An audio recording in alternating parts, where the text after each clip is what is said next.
ఒక తెల్లగడ్డ పైన ఉన్నాడు. ఆయన రెడ్ అని పెట్టుకోడు. ఎవరా చెప్పండి? ఎంత గడ్డం పెట్టుకుంటాడు, తెల్లగడ్డం అంతా చూస్తే మహా ఋషిలాగుంటాడు.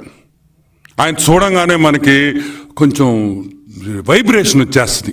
అంటే అంత భక్తితో ఉంటాడు ఆ క్యాండిడేట్, మా రెడ్డి గారు. కానీ రెడ్డి అని చెప్పుకోడు అతను, సిగ్గులే కొంచెం. అబ్దుల్ కలాం రెడ్డి. అబ్దుల్ కలాం రెడ్డి 2019లో జూలైలో ప్రెస్ మీట్ పెట్టాడు. ఎవరెవరు ఉన్నారు ఆ ప్రెస్ మీట్లో? అబ్దుల్ కలాం రెడ్డి, శ్రీకాంత్, ఇంకొక ఆయన పేరు గుర్తు రావట్లే, ఇంకో మూడో వ్యక్తి కూడా ఉన్నాడు. ఇలా ముగ్గురు ఒక ప్రెస్ మీట్ పెట్టారు. IAS officers, renowned IAS officers, నీతికి నిజాయితీకి మంచితనంకి బ్రహ్మాండమైన పేరున్న ఐఏఎస్ ఆఫీసర్స్ ఏం పెట్టారు?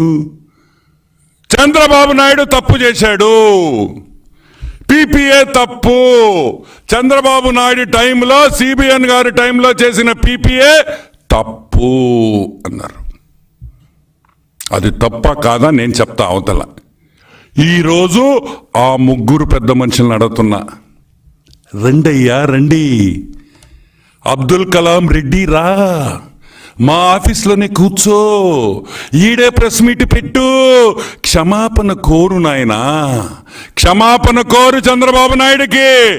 ఈరోజు ప్రెస్ మీట్ పెట్టి నువ్వు ప్రేమించే లవర్ బాయ్, నువ్వు ప్రేమించే అభిమానించే నాయకుడు, నువ్వు ప్రేమించిన గజి దొంగ జగన్మోహన్ రెడ్డి దొంగ, దోపిడీదారి, కాన్మ్యాన్ అని చెప్పి ఇక్కడనే ప్రెస్ మీట్ పెట్టిన ఆయన మీకు అన్ని విధాలుగా మేము సౌకర్యాలు ఇస్తామని కూడా మా కలాం రెడ్డి గారికి చెప్తున్నాం.